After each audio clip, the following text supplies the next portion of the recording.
এই গল্পটি একজন অল্পবয়সী ছেলের, যে কিনে একটা ছোট্ট দোকানে মোবাইল রিপেয়ারিং এর কাজ করত, আর সেখান থেকে সে কিভাবে কোটিপতি হয়ে গেল এই গল্পই আজকে আমরা জানতে চলেছি। মুভির শুরুতে আমরা জিংকে দেখতে পাই। সে তার 6 বছর বয়সী বোনের সাথে থাকত।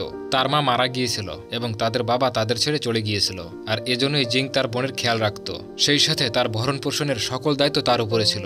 একদিন সে তার বোনকে স্কুলে রেখে আসার পর ডক্টরের সাথে সে দেখা করতে যায়। সেখান থেকে আমরা জানতে পারি জিং এর বোনের হার্টে একটা প্রবলেম রয়েছে, আর এই একই অসুখ তার মায়েরও ছিল, আর এই কারণেই তার মা মারা গিয়েছিল।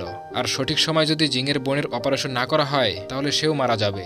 ডক্টর জিং এর কাছে অনেক টাকা চায় অপারেশন করার জন্য, কিন্তু জিং তো ছোট্ট একটা দোকানে মোবাইল রিপেয়ারিং এর কাজ করত। তার সেখান থেকে এতটাও টাকা আসে না যা দিয়ে তার বোনকে সে পেট ভরে খাওয়াতে পারে, তারপর তো চিকিৎসার টাকা। হঠাৎ করে এক রাতে জিং এর বন্ধু তাকে কল করে এবং তার সাথে দেখা করার কথা বলে। তার বন্ধু একটা ওয়্যারহাউসে কাজ করত। জিং এর বন্ধু তাকে কিছু বক্সের পাহাড় দেখায়, আর এই বক্সগুলোর মধ্যে সেকেন্ড হ্যান্ড মোবাইল ফোন ছিল। এই ওয়্যারহাউসে একজন লোক ছিল, আর ওই লোকের কোনো এক কারণে জেল হয়ে গিয়েছিল, তাই বর্তমানে এই মোবাইল এবং ওয়্যারহাউসের কোনো মালিক ছিল না। এগুলো এখানে এমনিতেই পড়েছিল। জিং এর বন্ধু তাকে মোবাইলগুলো নিয়ে যেতে বলে এবং বলে মোবাইলগুলো ঠিক করে যেন সে বিক্রি করে ফেলে, আর এর থেকে যে ইনকাম হবে তা পুরোটাই জিং রেখে দিতে পারে। তবে এর বদলে তাকে আগে থেকেই 1 লক্ষ টাকা দিতে হবে। জিং এর এই ডিলটা পছন্দ হয়, তবে তার কাছে তো এত টাকা ছিল না, আর এই জন্যই সে ওই বক্স থেকে কয়েকটা ফোন নেয়, আর সেগুলো বাড়ি নিয়ে নিজের বুদ্ধি খাটিয়ে রিপেয়ার করার চেষ্টা করে। এরপর সে ফোনগুলোর কোয়ালিটি চেক করার জন্য পাঠায়। তখন সে দেখতে পায় ফোনগুলো খুলে গিয়েছিল আর অনেক ভালো কন্ডিশন রয়েছে। এটা দেখে জিং অনেক খুশি হয়ে যায়। সে ভাবে এই মোবাইলগুলো সে সব কিনে নেবে এবং সেগুলো রিপেয়ার করে বিক্রি করে অনেক টাকা ইনকাম করতে পারবে। পরের দিন জিং ব্যাংকে গিয়ে লোনের জন্য অ্যাপ্লাই করে, কারণ তার কাছে 1 লক্ষ টাকা ছিল না। এরপর সে শপিং মলে যায়। একজন মোবাইল দোকানদারের সাথে সে কথা বলে। জিং তাকে বলে তার কাছে অনেক মোবাইল রয়েছে, সে এগুলো ঠিক করে দেবে আর ওই দোকানদার সেগুলো বিক্রি করবে। একসময় তাদের মধ্যে ডিল ফাইনাল হয়ে যায়। জিং তার লাভ হিসাব করে দেখে, যা ছিল 9 লক্ষ টাকার মতো, আর এটা অনেক বেশি টাকা ছিল। এতে তার বোনের অপারেশন হয়ে যাবে আর সেই সাথে তাদের একটা দোকানও হয়ে যাবে। এভাবে 2 সপ্তাহ কেটে যায়। এরপর হঠাৎই গভর্নমেন্ট থেকে একটা নতুন নিয়ম জারি করে, যেখানে সবাইকে জানানো হয় যে কোনো ধরনের সেকেন্ড হ্যান্ড ফোন আর বেচাকেনা চলবে না। যদি কেউ বিক্রি করতে গিয়ে ধরা পড়ে তাহলে তার জেল হবে, আর সেই সাথে দোকানও সিল করে দেওয়া হবে। এবং জিং ওই সব ওনারের কাছে যায় দেখা করার জন্য যার সাথে তার ডিল হয়েছিল। এই দোকানদার এখন আর জিং এর থেকে ফোনগুলো নেবে না বলে জানিয়ে দেয়। জিং মন খারাপ করে বাড়ি ফেরে, কারণ সে যে ফোনগুলো কিনেছিল সেগুলো এখন আর কেউ কিনবে না, যে কারণে এগুলোর এখন আর কোনো ভ্যালু নেই। জিং আসলে ফোনগুলোর মধ্যে 8 থেকে 10টা ফোন বিক্রি করতে পেরেছিল। আর কোনো উপায় না দেখে সে পরের দিনই একটা বড় কোম্পানিতে যায় যার নাম শাইনিং ইলেকট্রনিক্স, কারণ এটা ওই কোম্পানি ছিল যাদের ফোনগুলো সে ঠিক করে বিক্রি করছিল। তার কাছে যতগুলো ফোন ছিল তার সবই ছিল শাইনিং ইলেকট্রনিক্সের ফোন। জিং সেখানকার ম্যানেজারের সাথে দেখা করে এবং ওই ফোনগুলোর ব্যাপারে তাকে জানায়। সে বলে তারা ফোনের পার্টসগুলো আলাদা আলাদা করে বের করে সেগুলো বাইরের দেশে বিক্রি করতে পারে, যদিও তারা চায়নাতে এইসব প্রোডাক্ট বিক্রি করতে পারবে না, তবে অন্য দেশে এর অনেক দাম রয়েছে। এইসব কথা শুনে ম্যানেজার তাকে বলে সে যেসব ফোন কিনেছে সেগুলো অনেক পুরনো, তাই তারা যদি সেগুলোকে কোম্পানিতে আনে তাহলে সেগুলোর পার্টস ঠিক থাকবে কিনা সেটাও একটা প্রশ্ন। তবে জিং এখানে তাকে অনেক অনুরোধ করে এবং একটা সুযোগ চায়। এতে করে ম্যানেজারটি তার কথায় রাজি হয়ে যায় এবং জিংকে একটা ফোনের পার্টস খুলে আনতে বলে কোয়ালিটি চেক করার জন্য। যদিও সে জানতো জিং ফেল করবে, তবুও সে জিং এর মন রাখার জন্য এটা বলেছিল। আর এরপর জিং সেটাই করে। সে অনেক কষ্ট করে মোবাইলের পার্টসগুলো আলাদা করে এবং সেগুলোকে প্যাকিং করে ফ্যাক্টরিতে নিয়ে যায়। সেখানে ফোনগুলো চেক করা হয় এবং সেগুলো কোয়ালিটি থেকে পাস করে যায়, তাও আবার ভালো কন্ডিশনে। জিং এতে অনেক খুশি হয়ে যায় আর রিপোর্টগুলো নিয়ে সে সেই ম্যানেজারের কাছে যায়। ম্যানেজার যখন শুনতে পায় জিং এর ফোনগুলোর কোয়ালিটি থেকে পাস করে গিয়েছে, তখন সে তার কথা বদলে নেয়। সে বলে সে জিংকে এমন কোনো কথাই বলেনি যে কোয়ালিটি চেকে পাস হয়ে গেলে তারা ফোন কিনে নেবে। ম্যানেজারের এরকমের ব্যবহার দেখে জিং তার উপর অনেক রেগে যায়, কিন্তু তার করার মতো কিছুই ছিল না। জিং বুঝতে পারে না তার এখন কি করা উচিত। এজন্য সে শাইনিং কোম্পানির মালিকের সঙ্গে দেখা করতে চায়।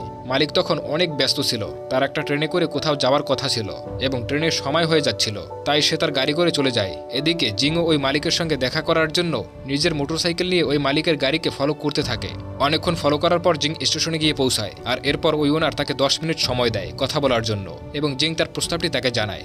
জিং তাকে বলে যে সমস্ত মোবাইলের পার্টস পাতি খুলে সে তাকে দিবে সেগুলো তারা ইন্টারন্যাশনাল মার্কেটে বিক্রি করতে পারবে, আর এতে তাদের অনেক লাভ হবে। তবে ওনার এখানে জিংকে স্পষ্ট জানিয়ে দেয় সে এসব করতে পারবে না।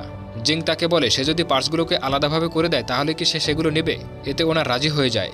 ওনার জিংকে বলে সে কোনো অ্যাডভান্স টাকা দিতে পারবে না, আর না পারবে কোনো লোক দিতে, সবকিছু জিংকে একাই করতে হবে। এরপর ওনার জিংকে একটা কার্ড দিয়ে বলে যখন তার কাজ শেষ হয়ে যাবে তখন যেন সে ম্যানেজারকে ফোন করে। জিং স্টেশনে দাঁড়িয়ে ভাবতে থাকে তার এখন কি করা উচিত, কারণ সে যদি এই কাজটি করতে পারে তাহলে সে অনেক টাকা পাবে, তবে নির্দিষ্ট সময়ের মধ্যে এই কাজটি তাকে শেষ করতে হবে। আর যদি সে ফেল হয়ে যায় তাহলে তাকে অনেক কিছুই হারাতে হবে, কারণ সে তার টাকা শ্রম সবকিছুই এই মোবাইলের পেছনে ব্যয় করেছে। এর উপর আবার কিছুদিনের মধ্যে জিংয়ের দোকানও তার থেকে কেড়ে নেওয়া হয়, কারণ সে যে লোন নিয়েছিল সেটা পরিশোধ করতে পারেনি। সে তার মোটরসাইকেলটিও বিক্রি করে দেয়, কারণ তার টাকার অনেক প্রয়োজন ছিল। এরপর সে তার এক বন্ধুর সাথে দেখা করতে যায় যে কিনা একটা ফ্যাক্টরিতে কাজ করত। জিং তার বন্ধুর পায়ে পড়ে, এতে করে তার বন্ধু ফ্যাক্টরিতে তাকে একটা কাজের সুযোগ করে দেয়, যেটা ছিল জানালার কাজ পরিষ্কার করা।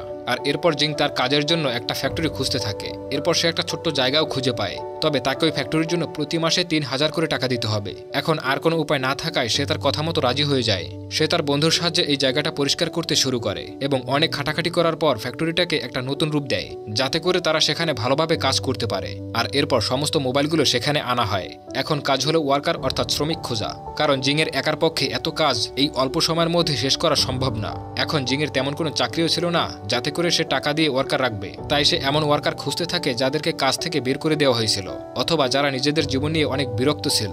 সবার প্রথমে সে একটা মেয়ের খোঁজ পায় যে কিনা আগে একটা ইলেকট্রনিক্স শপে কাজ করত। একদিন কোম্পানিতে কাজ করার সময় তার একটা অ্যাক্সিডেন্ট হয়ে যায়, যাতে করে সে কানে কম শুনতে পেত, আর এই জন্য তাকে চাকরি থেকে বের করে দেওয়া হয়েছিল। এখন সে ছোটখাটো কাজ করে। আর এরপর জিং আরও একজনের দেখা পায় যে কিনা একসময় একটা কোম্পানির ম্যানেজার ছিল, তবে তার ফাইটিং এর অনেক শখ ছিল, তাই সে একদিন এক লোককে মারে আর তাতে তার মৃত্যু হয়ে যায়। আর এই জন্য তার অনেক দিন জেল হয়। সে জেল থেকে ছাড়া পেয়েছিল এবং কাজ খুঁজছিল। আর এরপর যে তৃতীয় লোকটিকে সে পায় সে ছিল একজন গেমার। সে সবসময় গেম খেলতো, তবে সে এখন বিয়ে করতে চায় আর এজন্য টাকা ইনকাম করতে হবে। ছেলেটি তাকে জানায় সে তো কাজ করবেই, তবে তার সাথে তার এক বন্ধুও কাজ করবে। এরপর আরো কিছু বৃদ্ধ লোককে জিং খুঁজে পায় যারা কিনা অভিজ্ঞ ছিল, আর এভাবেই তাদের একটা কোম্পানি সৃষ্টি হয়ে যায়। লোক কম থাকলেও তারা অনেক খুশি ছিল। কোম্পানির নাম দেওয়া হয় নাইস ভিউ। এরপর তারা সবাই কাজে লেগে যায়। জিং দিনের বেলায় কাজ পরিষ্কার করার জন্য কাজ করত, যাতে করে সে নিজের খরচপাতি চালাতে পারে, আর রাতের বেলা সে ফোনের কাজ করত।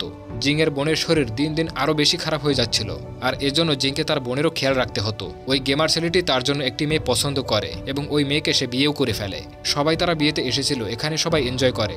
জিং বিয়ের অনুষ্ঠান থেকে যখন বাইরের দিকে যায় তখন সে দেখতে পায় বাড়ির মালিক তাদের রুমের দরজায় তালা লাগিয়ে দিয়েছে এবং সেখানে নোটিশ লাগিয়ে দিয়েছিল যতক্ষণ পর্যন্ত সে না বাড়ির ভাড়া পরিশোধ করে ততক্ষণ পর্যন্ত রুম খোলা হবে না। কেননা জিং গত 3 মাস ধরে বাড়ি ভাড়া দেয়নি। এখন রাত হয়ে গিয়েছিল, জিং অনেক চিন্তায় পড়ে যায়। সে ভাবে এখন তার বোনকে নিয়ে কোথায় যাবে। এরপর সে তার বোনকে নিয়ে ফ্যাক্টরিতে চলে যায় এবং সেখানে বিভিন্ন কার্টুন জোড়া লাগিয়ে তার বোনকে বিছানা তৈরি করে দেয়, যাতে করে তার বোন আরাম করে সেখানে ঘুমাতে পারে। এখানে জিংয়ের এটা ভেবে খারাপ লাগে যে তার বোনকে এরকমের একটা স্থানে এনে রাখতে হয়েছে। এটা জানার পরেও যে তার শরীর অনেক খারাপ, তবে তার কাছে আর তো কোনো উপায়ও নেই।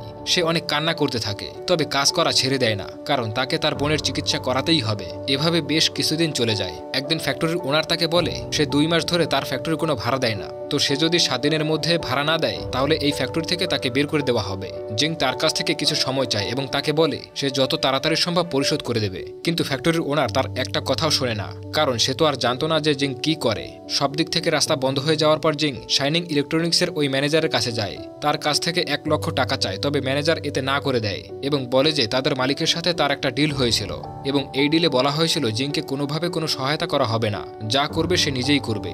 জিং বুঝতে পারে না তার কি করা উচিত। তার মায়ের কাছে করা ওয়াদার কথা তার মনে পড়ে যায়। জিং তার মাকে বলছিল যে সে তার বোনকে অনেক ভালোভাবে খেয়াল রাখবে। তো এরপর আমরা দেখি রাতে অনেক বৃষ্টি হতে থাকে, যার কারণে ফোনের উপরে যে ছাউনি ছিল তা ভেঙে পড়ে যায়। তখনই ফ্যাক্টরির মালিক চলে আসে এবং বলে সে যদি 3 দিনের মধ্যে টাকা না দেয় তাহলে এই ফ্যাক্টরি অন্য কাউকে দিয়ে দেবে। জিং ওই ওয়ার্কারদের সাথে দেখা করে এবং তাদের বলে আর মাত্র 2 সপ্তাহ রয়েছে কাজ শেষ করার জন্য। এখন পর্যন্ত সে তাদের কাউকেই স্যালারি দিতে পারেনি। সে জানে না যে আদৌ তাদের টাকা দিতে পারবে কিনা, কারণ এটা যদি ফেল হয়ে যায়, অর্থাৎ কোম্পানির মালিক যদি এই মালামাল না নেয়, তাহলে সে কোথায় পাবে এত টাকা। জিংয়ের বন্ধু তাকে বলে সে তাদের সবাইকে স্যালারি দিয়ে দেবে এবং তাকে চিন্তা করতে নিষেধ করে। তারা সবাই একে অপরের সাপোর্ট করতে থাকে এবং সময়ের সাথে সাথে তারা একটা পরিবারের মতো হয়ে গিয়েছিল।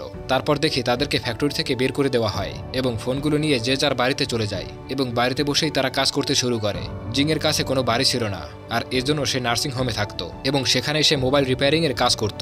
একদিন তার ছোট বোন ঘুম থেকে ওঠে, তখন সে তার ভাইকে দেখে আর ভাবে তার জন্য তার ভাই কতই না কষ্ট করছে। এভাবেই অবশেষে 2 সপ্তাহ কেটে যায় এবং সময়ের মধ্যেই জিংদের সব কাজ শেষ হয়ে যায় এবং এরপর সমস্ত পার্টসগুলো নিয়ে যাওয়া হয় কোয়ালিটি চেক করার জন্য। কোয়ালিটি চেক করার পর তাদের পুরো টিমকে ডাকা হয় শাইনিং ইলেকট্রনিক্সের অফিসে। ওনার তাদেরকে অভিনন্দন জানায়, কারণ তাদের সমস্ত পার্টসগুলো কোয়ালিটি চেকে পাস হয়ে গিয়েছিল এবং তারা তাদের সময়ের মধ্যেই সব কাজ শেষ করতে পেরেছিল। এখানে ওনার তাকে একটা প্রস্তাব দেয়। সে বলে সে তার কোম্পানিকে 2 বছরের জন্য কন্ট্রাক্ট নিতে চায়। এ কথা শুনে জিং অনেক খুশি হয়ে যায়। এভাবে অনেক কষ্টের পর জিং তার কাজে সফল হয়। এরপর 1 বছর পেরিয়ে যায়। আমরা দেখতে পাই জিং তার বোনের অপারেশন করতে পেরেছে এবং এখন সে সম্পূর্ণভাবে সুস্থ। তার সাথে দেখা করার জন্য ফ্যাক্টরির সব ওয়ার্কাররা এসেছে। তারা সবাই জিংয়ের বোনের জন্য অনেক খুশি ছিল। সেই সাথে তাদের সকলের জীবন এখন অনেক সুন্দর হয়ে গিয়েছে। এরপর আমরা সরাসরি 6 বছর পরের দৃশ্য দেখতে পাই। এখানে আমরা দেখতে পাই সে এখন কোম্পানির মালিক। সে অনেক কম বয়সে নিজের ইচ্ছাশক্তি আর দৃঢ় মনোবলে এই কোম্পানির সিইওতে পরিণত হয়েছে এবং এর সাথে সাথে এই মুভিটা এখানেই শেষ হয়ে যায়। আসলে জীবনে যতই খারাপ সময় আসুক না কেন, সবার জীবনে ভালো সময় আসে। এর জন্য কেবল ধৈর্য আর প্রবল আত্মবিশ্বাসের প্রয়োজন, যেমনটা ছিল জিংয়ের, যাকে বারবার বাসা থেকে বের করে দেওয়া হয়। নিজের বোনের চিকিৎসাও করাতে হবে। এত কিছু ডিপ্রেশন মাথায় নিয়েও সে নিজের কাজ থামিয়ে রাখেনি। তার আত্মবিশ্বাস ছিল সে সফল হবেই।